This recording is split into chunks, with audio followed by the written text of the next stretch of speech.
American Ambassador Graham Martin took personal control of the evacuation. For the frightened civilians, the first few hundred feet were the most dangerous. After that, they were out of range of rifle and pistol fire. The hardest part was the waiting. Many people said it was unnerving to be waiting for a ride to safety and to be hearing fighting all around you. But for most, it wasn't enough to get them a ride out.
시청자 여러분 안녕하십니까? 더 자유일보 TV입니다. 네, 오늘 이 시간에는 좀 심각한 이야기를 해볼까 합니다. 예. 긴장하지 마십시오, 박사님. 예. 항상 심각한. 지금 이제 문재인 정권의 이 권력의 성격을 어떻게 봐야 하느냐 이런 문제를 가지고 말씀을 나눠보겠습니다. 참 그러니까, 무거운 문제이고 네. 사실 좀 겁도 좀 나는데요. 네, 자유우파 진영의 내부 이야기가 아니라 그렇죠. 그리고 이 전반적으로 대한민국이 처하고 있는 위기 상황이 어떤 것인지 오늘 이 시간 좀 차분하게 조근조근 말씀을 그러니까 드려보겠습니다. 대한민국의 현실, 지금 처해 있는 우리 네. 진짜 현실, 우리가 가짜를 알고 있지 않고 네, 진짜 숨겨져 있는 현실이 뭔지를 오늘 예, 말씀을 드려보겠습니다.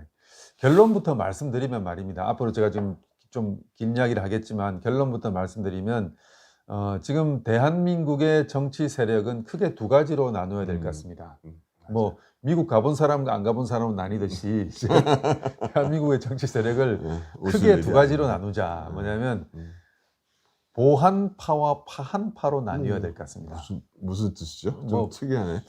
보한파는 대한민국을 보존하자고 하는 세력과 파한파는 대한민국을 파괴하자는 세력, 이렇게 나뉘어야만 그렇죠. 이제 우리가 앞으로 분명히 정치는 적과 동지를 분명하게 갈라야 되거든요. 근데 사실 북한도 별로 기분 안 좋아하는 게 북한 나만 하잖아요. 네네네네. 했을 때 그 북한이라는 말을 안 좋아해요. 그렇죠. 조선이지. 그렇죠. 왜냐면 거기에 한자가 들어가고, 그러니까 대한이라든지 그거 들어가 되게 싫어하거든요. 네. 그 정치는 적과 동지를 분명하게 구분을 해야 거기서 정치가 시작이 된다고 봅니다. 그래서 지금 대한민국은 이제 이 대한민국을 보존하려고 하는 세력과 대한민국을 파괴하려고 하는 세력 두 세력으로 나뉜다. 이렇게 규정을 하고 앞으로 모든 여러 가지 정치적 일정에 임해야 한다는 그런 생각입니다. 그렇죠. 그러니까 지금 뭐냐면 70년 대한민국을 이제 유지하고 더욱 계승 발전하려고 하는 세력과 이것을 파괴하고 다른 나라를 만들려고 하는 세력. 그러니까 뭐 이건 체제의 문제도 아니고 좌우의 대결의 노선도 문제도 아니고 대한민국이라는 정치 공동체, 국가 72년 묵은 이 나라를, 이 정치 공동체를 보존, 유지, 계승하려고 하는 세력과 그리고 72년 역사를 끝장을 내고 끊어버리고 이건 우리가 계승할 가치가 없고 자손 대대로 물려줄 가치가 없는 나라이니까 이건 끊어버리고 다른 나라를 만들려고 하는 그런 파한파로 나뉘어야 한다. 이런 근데 생각입니다. 대한민국 국민들이 음. 사실은 자기가 어느 파에 속해 있는지 모르는 사람들이 네. 거의 다고요. 네네. 지금 설마 이따가도 말씀 설마가 정확히, 문제입니다. 그래서 뭐냐면 제가 그 말씀 드리겠지만 이게 싸움을 할 때 말입니다. definition 이게 뭐 학문을 할 때 제일 중요한 게 정의 아닙니까? 그렇죠. 영어로 하면 definition인데요. 어떤 뜻에 대해서 같은 규정을 하고 있어야 그 뒤로 썰을 풀어낼 그렇죠. 수가 있지 그 않습니까? 용어에 대해서 뜻. 정확하게 A도 B도 박사님도 저도 이 용어 연필이면 그렇죠. 분명히 여기 정의를 같이 하고 있어야 이게 봐봐요. 벌써 이게 연필이 아니라 볼펜인데 연필이라 후속 논의가 가능하거든요. 그런데 이걸 가지고 어떤 사람은 볼펜이라고 생각하고 어떤 사람은 연필이라고 생각하고 이게 앞으로 논의가 안 되죠. 이해가 안 됩니다. 문재인 정권이 어떤 정권이라 A는 박사님은 어떻게 보고 저는 어떻게 보고 그렇죠. 다르면은 이게 이제 앞으로 이야기가 안 되는 거예요. 이거 딱 연필깎이에다가 깎고. 예, 그래서 지금 뭐냐면은 지금 대한민국은 보한파와 파한파로 나뉘어져 있고 그렇게 봅니다. 그리고 그렇습니다. 자유일보 등 자유민주 진영은 대한민국을 보존하자고 보존 유지 계승 발전시키자는 보한파입니다. 그렇죠. 그리고 이 문재인 정권은 분명히 대한민국을 파괴하고 다른 나라를 만들자고 하는 파한파로 봐야 된답니다. 여기 그리고 현재 문재인 정권은 베트남에서 남베트남 통일되기 전에 월남 남베트남에서 존재했던 민족 통일전선, 인민해방전선에 있는 상태라고 봐야 한다. 근데 이거 지금 과대망상적이라 생각하지 마십시오. 아니 남조선 사람들 네네. 북한의 통일전선 전술 아무리 설명해줘도 지금 여태까지 쭉 우리나라의 역사 이어져 온 거 최근에 네네. 북한의 통일전선 전술대로 다 되고 있고 그렇죠, 그 그렇죠. 과정에 하고 있거든요. 제가 이런 이야기 있지 않습니까? 그런데 어떻게 월남고 얘기해주면 어떻게 이해를 해? 제가 이런 이야기 하면은 저보고 과대망상증 환자라고 과대망상 아니에요. 있습니다. 그 진짜 심각한 문제고 현재 벌어지고 있는 상황이거든요. 고맙습니다. 저를 그렇게 제 말을 그렇게 잘 받아주시고 받아주는 게 아니라 저도 그렇게 생각하니까 그런 거예요. 고맙습니다.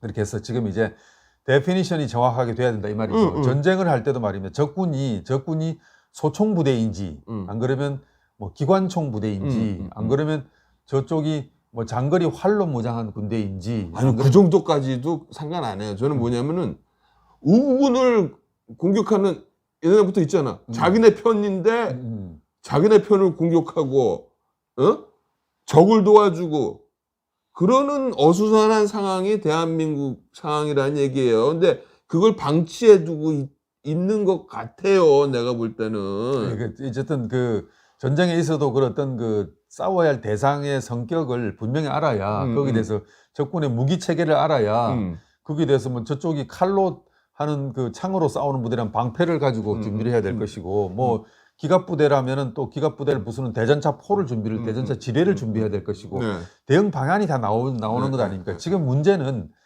우리 대한민국의 보수 진영 내부에서도 특히 영남 지방에서도 그리고 보수 야당인 국민의힘에서도 그리고 시민사회에서도 문재인 정부의 성격에 대해서 정확하게 규정을 하지 못하고 있다는 겁니다. 이렇게 하는 게 좋을 것 같아요. 뭐냐면은 우리가 방송도 다 끝내기 전에 우리가 뜻하는 목적도 다 이루기 전에 또 잡혀가서 어떻게 고문을 당할지 어떻게 될지 병신이 돼서 나오지 말고 사실상 오늘 딱 지금 방금 생각이 든 거예요.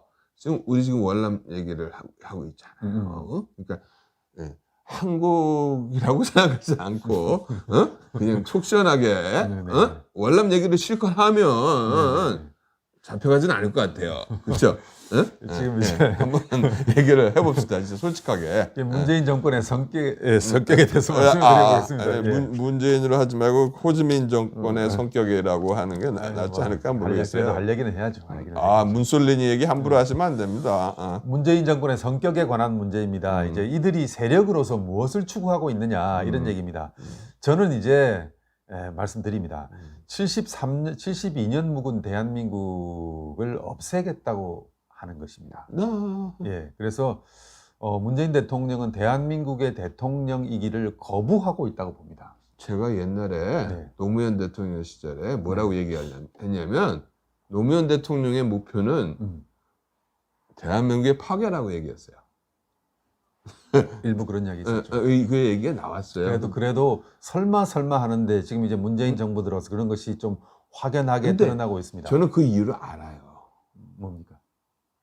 제가 항상 얘기하잖아요. 1973년 네. 북한보다 못 살던 때로 내려가는 게 목표예요.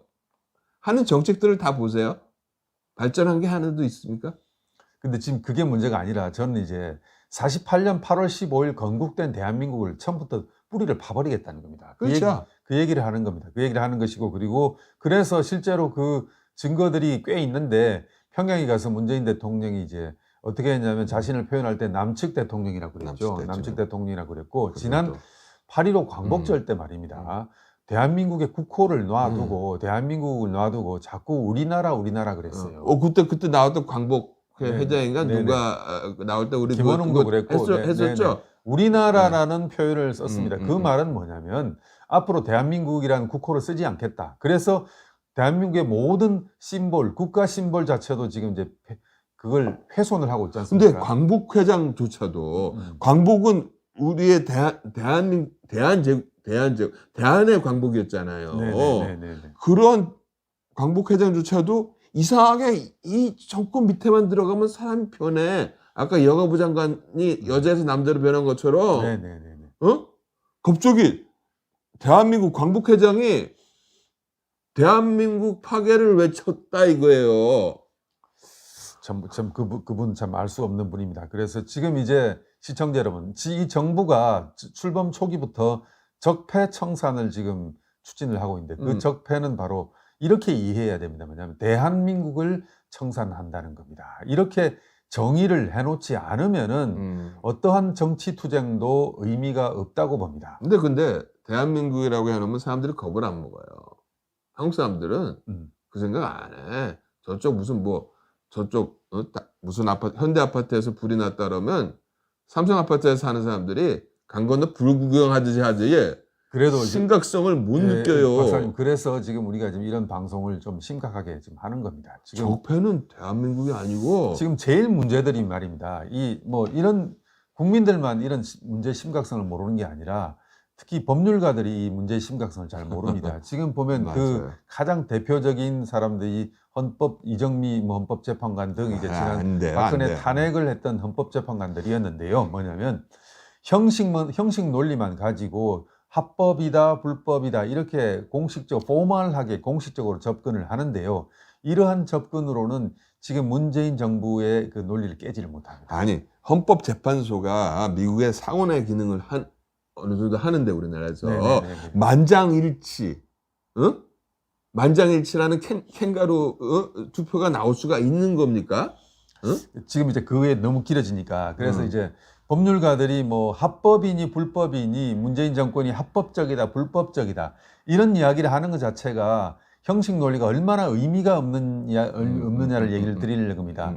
정권 자체가 국가라는 정치 공동체를 깔아뭉개고 부수고 있는데 거기서 그 국민에서 합법이다 불법이다가 아무 소용이 없다는 얘기입니다. 지금 나라 집을 때려 부수고 있는데 이 나라는 집 대들보를 기둥을 도끼로 찍고 있는데 거기서 무슨 나사가 이렇고 저렇고 잘못 박혔다, 문이 잘못 달렸다, 창문이 잘못 붙었다, 아무 소용이 없는 노선 이야기라 이 말입니다. 지금 실제로 뭐 조국이라든지 윤미향이라든지 안 그러면 뭐 추미애 아들 문제라든지 이런 온갖 문제가 나와도 어디 저 사람들이 눈도 끔찍 안 하잖아요. 그거는 진짜 뭐 이렇게 너무 쪽팔려서 그러는 게 아니고요. 눈도 깜짝 안 해요. 그거는 이 사람들한테는 그거는 문제가 안 돼요. 네, 눈도 깜짝 안. 그게 뭐냐면은 현재의 형식 논리 법으로 이제 이 정부가 하는 일을 따지고 들어가면 아무 소용이 없다는 거거든요. 그래서 그럼 현재 국면은 뭐냐? 바로 남베트남에서 베트콩 내지는 북베트남과 연결해서 했던 반정부 정복 세력들이 진행했던 인민해방전선, 민족해방전선이라고 규정을 해야 됩니다. 지금 민노총이라든지 전교조라든지 여러 지금 그 좌익단체들을 단지 이제 우리 국내 대한민국이란 틀을 인정하는 내부에서의 좌익 세력들 내지는 진보단체로 규정을 하면 안 된다는 겁니다. 민족해방전선, 인민해방전선. 그러니까 이건 뭐냐면 대한민국을 없애려고 하는 그런 전선에 딸려있는 부속품이라고 봐야만 된다, 이 말씀을 드리고 마치 대한민국의 제도권 안에 속해 있는 양 그 탈을 쓰고 속으로는 완전히 다른 행동을 하고 있는 거예요. 베트남 통일의 그 통일 과정에 통일에 공산 통일에 문재인 대통령이 얼마나 열광했느냐를 보면은 우리가 그 내용을 잘 알고 있습니다. 네. 그래서 지금 이제 이런 거 경제 문제 있지 않습니까? 아파트가 폭등이라든지 세금 폭등 뭐 이런 것을 이제 그건 전 고의적이라고 생각해요. 그 지금 이제 제가 드리는 말씀이 그겁니다. 경제 실정이 분명한데 그리고 이걸 이렇게 하면 지지율이 떨어질 텐데 이 정부가 이걸 고치지 않거든, 수정을 하지 않거든요. 왜 수정을 하지 않느냐? 저는 어떻게 보느냐면 곰곰이 생각해 본 이런 생각이 들어요. 이것이 이런 그 아파트가 폭등이라든지 세금 폭등으로 인해 누가 가장 큰 피해를 입느냐면 바로 대한민국을 떠받치고 있는 이 자유민주주의 체제를 떠받치고 있는 대한민국 73년 대한민국을 떠받치고 있는 중산층들이에요. 중산층이 중간계층이라고 이 중간계층이 문재인 정부의 경제 정책으로 인해서 괴멸되는 거예요. 그러니까 이래서 그냥 열심히 부지런히 열심히 일을 해서 먹고 살고 마땅한 일을 하고 착한 일을 하고 선한 일을 하고 국가를 위해서 뭐 목숨을 바칠 각오가 돼 있고 그러했던 사람들이 이제 점점 없어져 간다는 거예요. 그 사람들의 경제적 기반을 없애고 있는 거죠. 그래서 없애고 있죠. 이 중산층이 붕괴되고 나면 저항 세력이 없습니다. 없어요. 없어집니다. 지금 사실은 태극기를 들고 광화문에 나오는 사람들 대부분 중산층이라고 볼 수 있거든요. 네. 없어집니다. 그런 사람들이 없어집니다. 그런데 없애려고 하고 있잖아요. 이런 위기 상황에 대해서 국가 자체를 때려 부수고 있다는 것에 대해서 위기 의식이 없어요. 일반 국민들은 없어요. 그 계획과 작전이 그게 수십 년 전부터 이어졌던 거기 때문에 그래요. 조중동 등 이제 언론계에서도 이런 위기 의식이 없어요. 그저 그냥 지금 현재 우리나라가 겪고 있는 문정부의 정권이 어떤 정권인지 대한민국 국가 자체를 때려 부수려고 한다는 것이고 적폐청산은 대한민국 청산이라는 것에 대한 그런 본질적인 그걸 보지 못하고 있어요. 사람이요. 문둥병에 걸리잖아요. 그럼 자기 살이 썩어 들어가는 걸 몰라요. 응? 자기 코가 떨어져 내려가고 귀가 떨어지고. 현재 위기 투쟁이 지금 좌우 노선 투쟁이 아니지 않습니까? 아니에요. 난 그냥 우리나라 이 중간계층, 응? 우리나라의 원동력이 되고 나라를 버티고 있는 기둥인 중간계층들이 뭔가 착각을 하고 속고 있다. 속고 있다가 제가 속고 있고 이 속고 있는 걸 갖다가 바로 잡아주려고 아무리 노력을 해도 설마 그러고 있죠. 설마 그러고 있고 지금 제가 이런 이야기를 어디 사석에서 다른 사람들이 하면 과대망상증 환자라는 과대망상증뿐만 아니라 오히려 네가 무슨 반정부 그러니까 저는 반정부랑 반국가를 나눠서 구별합니다. 그렇죠. 사실 다르죠, 그렇죠? 정권이나 정신과 의사 입장에서 제 과대망상증이 아니고 맞습니까? 아니요, 뭘로 보냐면은요, 저걸로 보는 거예요. 진짜 네가 대한민국을 무너뜨리려는 놈 아니냐? 그런 식으로 몰려요. 사실 그렇게 몰립니다. 지금 우리 잘 살고 있고 잘 나가고 있다고 생각을 해요. 그러니까 시야가 단순한 거죠. 그래서 지금 저는 이제 문재인 정부가 이제 완벽한 일당 독재로 가지 못하고 현재 과도기로 지금 이제 대한민국을 열심히 때려 부수고 있는데 이 단계가 지나면 말입니다. 우리가 내년 서울 부산시장 선거도 치고 또 이들에 의해서 문재인 대통령을 계승하는 다른 정권이 이제 들었으면 그때부터는 이제 완전한 이제 일당 독재가 시작된다고 봅니다. 이제 일당 독재가 시작되는 것이고 지금 그 일당 독재로 가는 데 있어서 이 정부의 혁명위원회가 청와됩니다. 그 장관들이 들러리 서는 걸 보면 지금 이 정부의 내각에서 장관들이 뭐가 힘이 있습니까? 그냥 들러리 아니니까. 그러니까 그래서 저도 지금 이거 달고 나온 이거 네. 이건 아무 소용 없어요. 필요 없는 거예요. 청와대 비서진이 뭐냐면 혁명위원회 정치국으로 봐야 지금 진행되는 상황을 아니 지금 한반도기가 국기로 나와 있고 나라가 우리나라로 바뀌어 있고 국가가 임을 위한 행진국으로 바뀌고 있고 그 눈치를 못 챕니까? 응? 아니 거기 유치하게 거기서 이미 김일성을 얘기하는 게 아니에요.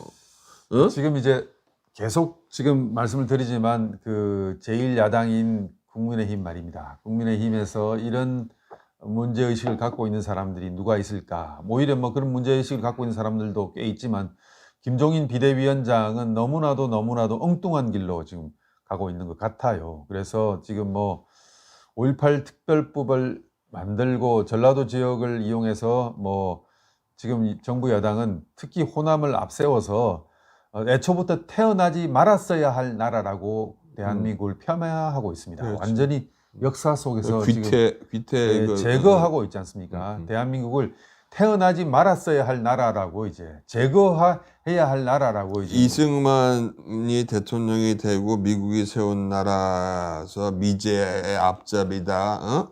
북한이 정통성이 있다. 그런 식의 이들이 얘기에 내세우는 김구 선생을 그렇게도 내세우려고 하는 정치적 의도가 이제 막 그런 데 있다고 봐야 되지 않겠습니까? 지금 그렇죠. 보면 또 6.25 전쟁 영웅이 친일파가 되고 그리고 애국가와 대한민국의 건국 상징들 모두 지금 없애고 있지 않습니까? 없애고 있고 그리고 북한 정권의 창설에 기여한 뭐 김원봉을 민족 우리 독립군으로 추앙을 지금 하면서 김원봉을 세우려고 그러고 있고요. 그리고 헌법도 뭐 지금 이제 때려 부수려고 그러게 한다면은 이미 이런 상황들이 이제 문재인 정부의 성격이 뭔지 지금 드러내는 것 아니겠습니까? 네. 73년 대한민국을 때려 부수고 없애려고 하는 뭐 정권인 거거든요.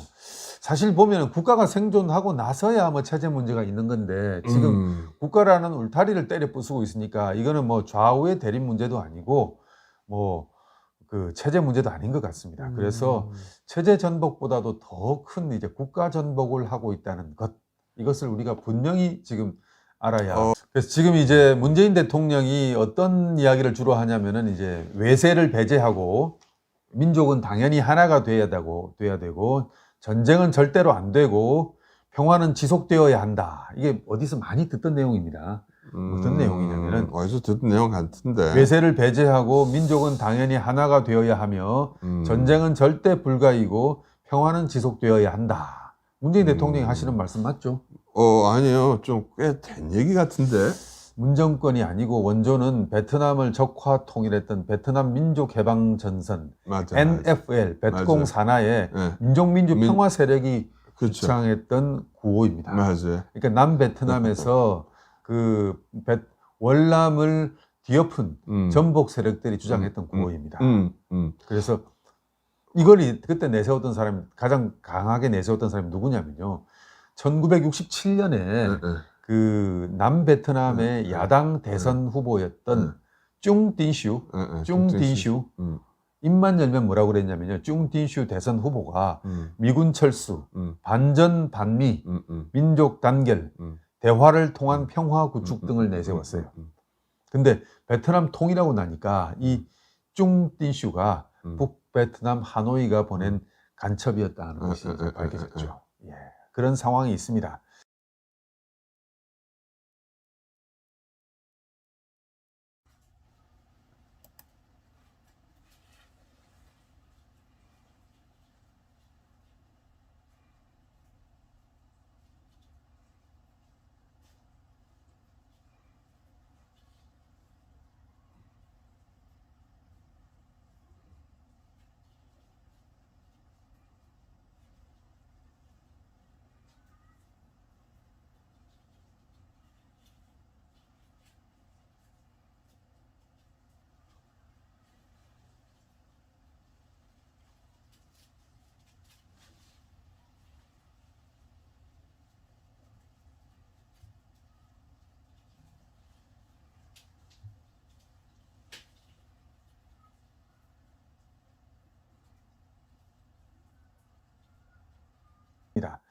그래서 지금 이제 이런 그 현재의 국면이 베트남 적화 통일 이전의 상황과 우리 대한민국의 상황이 유감스럽게도 너무나도 맞아떨어지고 있다. 뭐. 그런 얘기가 실제 있습니다. 그때 그 문재인 대통령이 아무도 월남에서 원하지 않았는데도 가서 네네. 무슨 뭐 한국군의 그런 잔혹상에 대한 사과를 갖다가 했다든지, 그다음에 이제 기초 사상이 이 월남에 이 공산화 과정의 사상하고 거의 많은 게 이렇게 그렇습니다. 정서가 일치가 돼 있어요. 근데 그래서 문제는 맞습니다. 문제는 또 이런 그 상황을 이해 못하는 것이 지금 제1야당뿐만 아니라 보수 시민사회 지도자들도 이런 상황을 제대로 이해하지 못하고 있습니다. 그리고 설마 하고 있고 우리나라 보수 진영을 뒷받침하는 부산, 경남, 대구, 경북 등 영남 지역의 지도자들도 이런 이야기를 하면은 설마 하고 뭐 또 운동권을 잘 아는 있지 않습니까? 그렇죠, 맞아요. 네, 그거 물어보려고 그랬어. 운동권을 잘 아는 제가 이제 이 문제를 가지고 운동권도 좀 나뉘지 않아요? 그러니까 과거에 좌익 운동권이었다가 80년도에 뭐 좌익 운동 386 그렇죠. 지금은 586이 됐는데 86세대들이죠.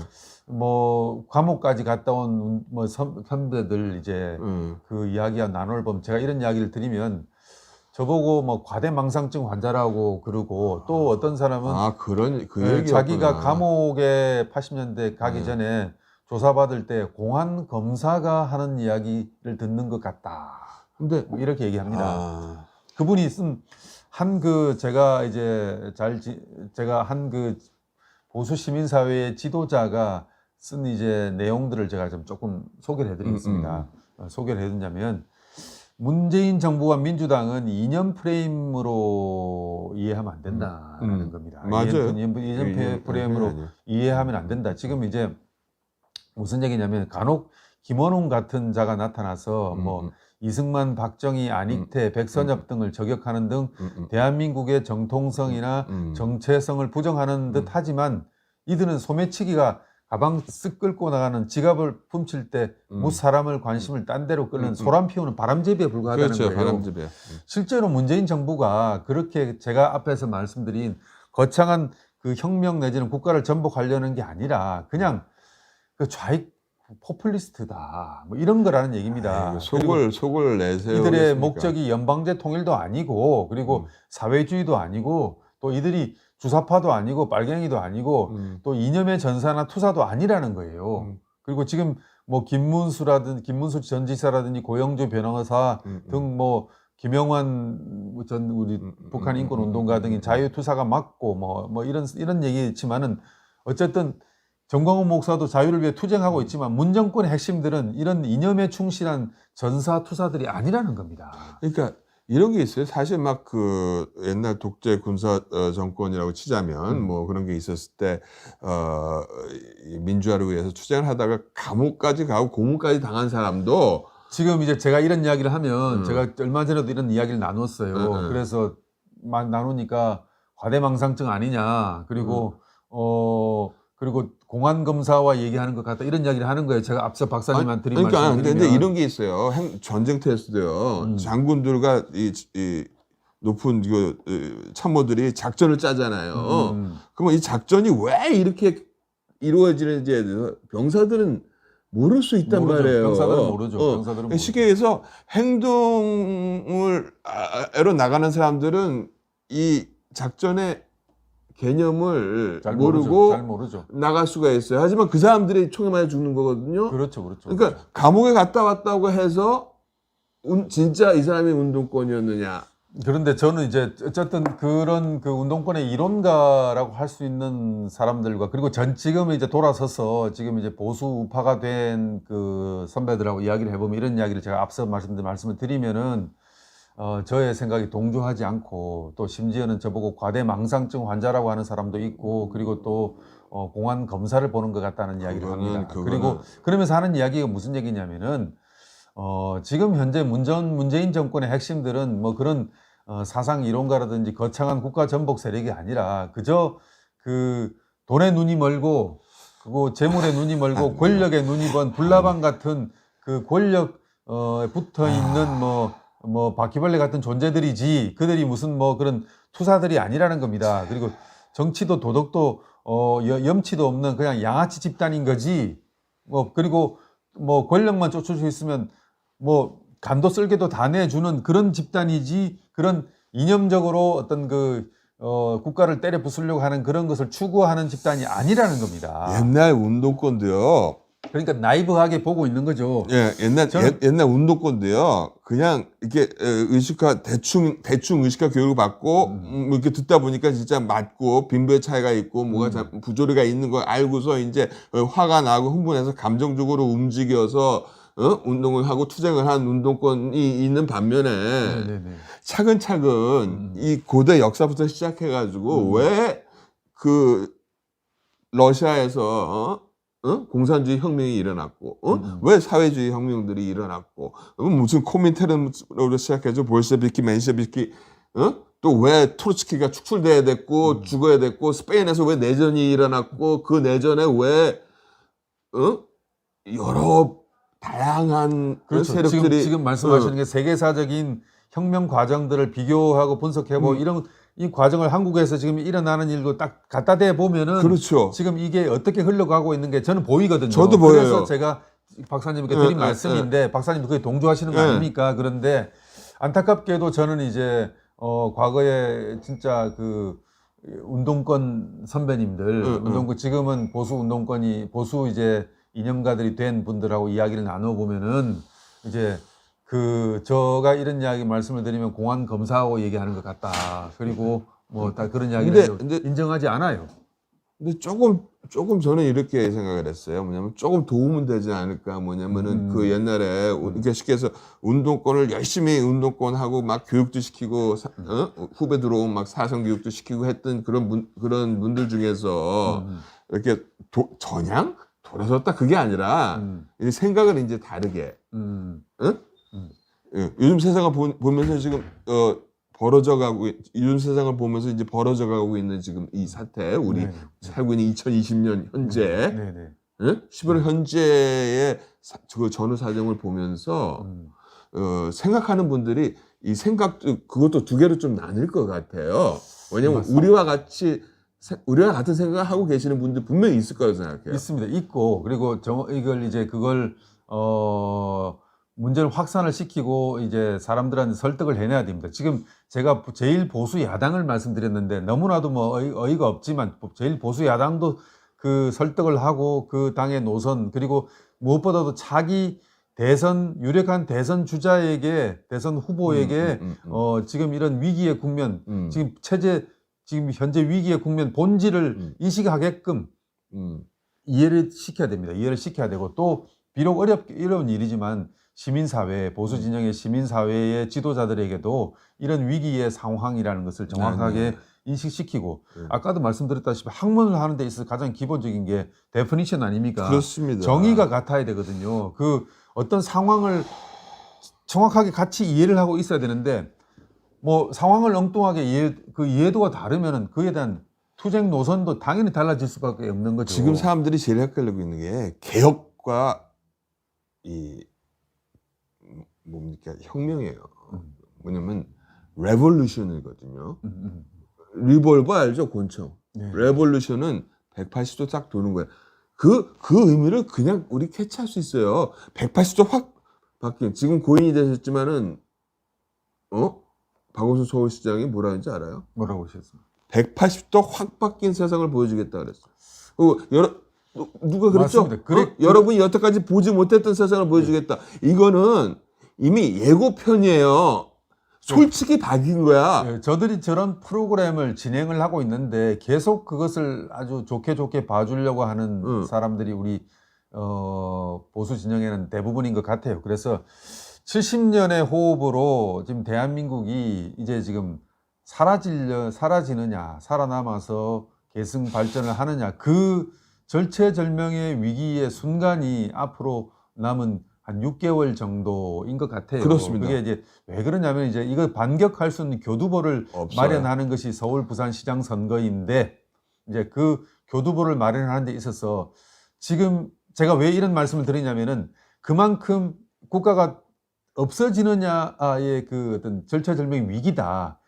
만약 여기서 서울 부산시장 선거에서 자유진영이 이기고 그리고 그것을 교두보로 정권을 다시 찾아온다면은 제가 지금 이런 이야기를 하는 것이 의미가 없어질지 모르겠지만은 서울 부산시장 선거에서 지고 다시 현재 국면을 이해하지 못하고 또 이렇게 분탕질 내지는 분열로 해서 지고 다음 정권으로 또 이어진다면은 일당 독재로 가는 것이고 그리고 그때는 뭐 이런 논의조차도 할 수 없는 나라가 되겠죠. 그러니까 우리가 뭐라 그러죠? 이제 비가역적 다시 돌아올 수 없는 건 무슨 얘기냐면 그러니까 민주주의처럼 보이는 절차, 그렇죠? 비폭력적으로 보이는 절차, 어떤 그런 선거나 모든 이런 걸 통해서 되는 절차를 통해서 나라를 되찾을 수 있는 방법은 이제 한 번밖에 없어져요. 이번 그 서울시장, 부산시장하고 내년 대통령 선거가 끝나고 나면은 차라리 이런 생각이 저도 들어요. 차라리 뭐냐면 이게 일당 독재가 돼버리는 겁니다. 이름이 그렇죠. 민주당이지. 그렇죠. 네? 그래서 제가 드리는 말씀인데 제가 자꾸 머리 아른아른거리는 게 저를 보고 공안 검사를 보는 것 같다. 그리고 과대망상증 환자를 보는 것 같다라는 이야기를 하신 사람들이 있어요. 뭐 그분들도 다 보수 시민사회 지도자들인데 뭐 그런 그분들이 말이 맞다면은 예를 들어서 뭐 다음 시장 선거도 우리가 지고 자유진영이 지고 그리고 다음 대선도 우리 자유진영이 패배한다면은 패배하더라도 이 다음 정권에도 우리가 이런 방송을 할 수 있을 겁니다. 아니 그분들의 그러니까 만약에 그분들은 절대로 이념 프레임을 이 문재인 정권을 이념 프레임으로 봐서는 안 된다.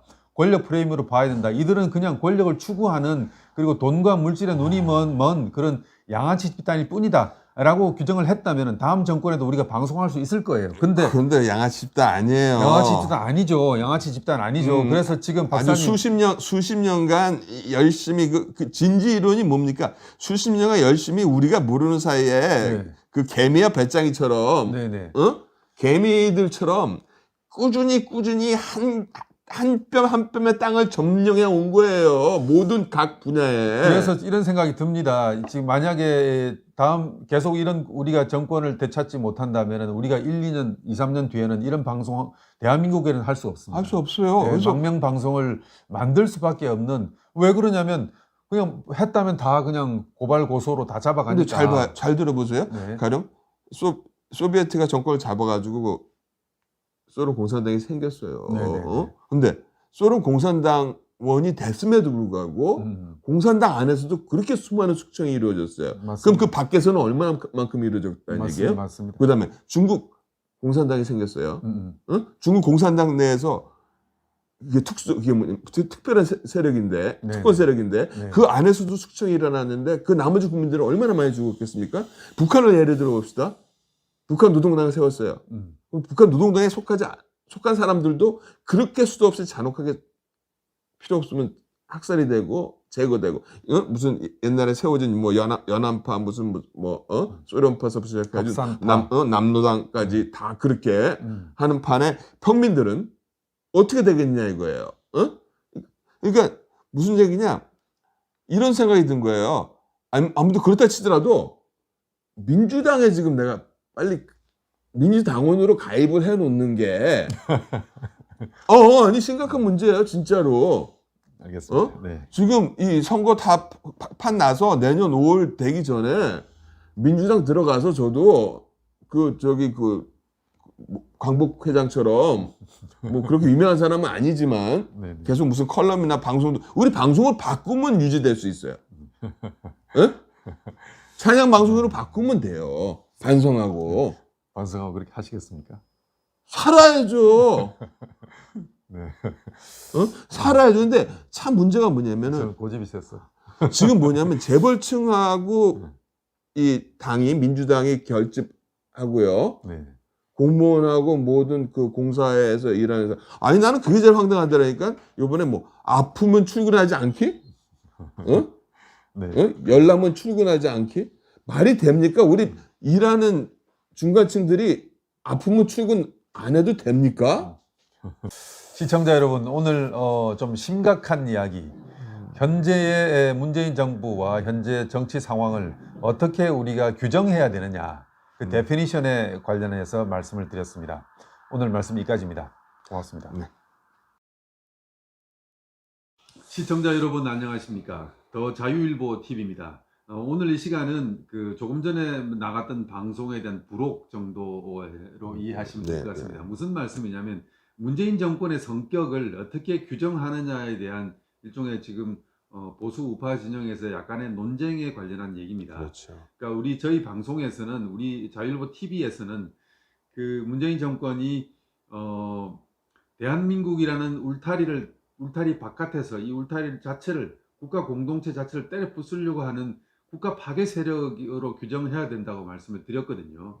말씀을 드렸는데 이런 그 규정에 대해서 이런 데피니션에 대해서 찬성하지 않는 사람들이 많아요. 네. 자유민주주의 진영 안에서도 특히 기존의 정치 정당, 국민의힘 등 정당도 뿐만 아니라 그리고 보수 시민사회 리더들, 보수 시민사회 리더들은 이제 과거 좌익 운동권이었다가 전향한 사람들도 많습니다. 원래부터 좌익에는 몸도 담았지 않은 사람들도 있지만 원래 운동권이었다가 이쪽으로 우파 보수로 그렇죠. 진양한 사람들도 꽤 있거든요.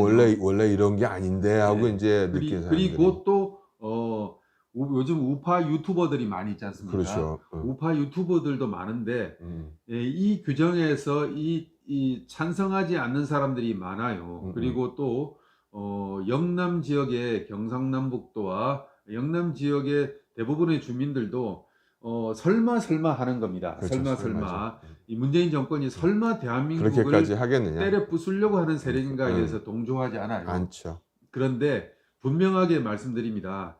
문재인 정권은 이 울타리 바깥에서 대한민국이라는 73년 묵은 국가 공동체를 없애려고 하는 세력이라는 것. 전혀 새로운 체제, 새로운 나라. 인간은 같죠. 그 사람들은 도망갈 수가 없으니까.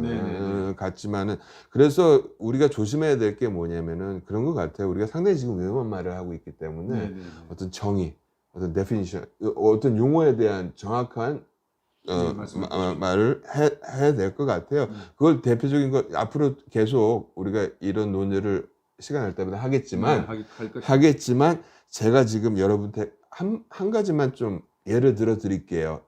자, 개혁하고 혁명하고 이게 한국말로는 개혁, 혁명 완전히 많이 틀린 것 같지만 리폼, 그러니까 개혁은 보통 리폼으로 이야기해야 되죠. 예, 그러니까 리폼하고 레볼루션은 전부 다 RE로 시작되잖아요.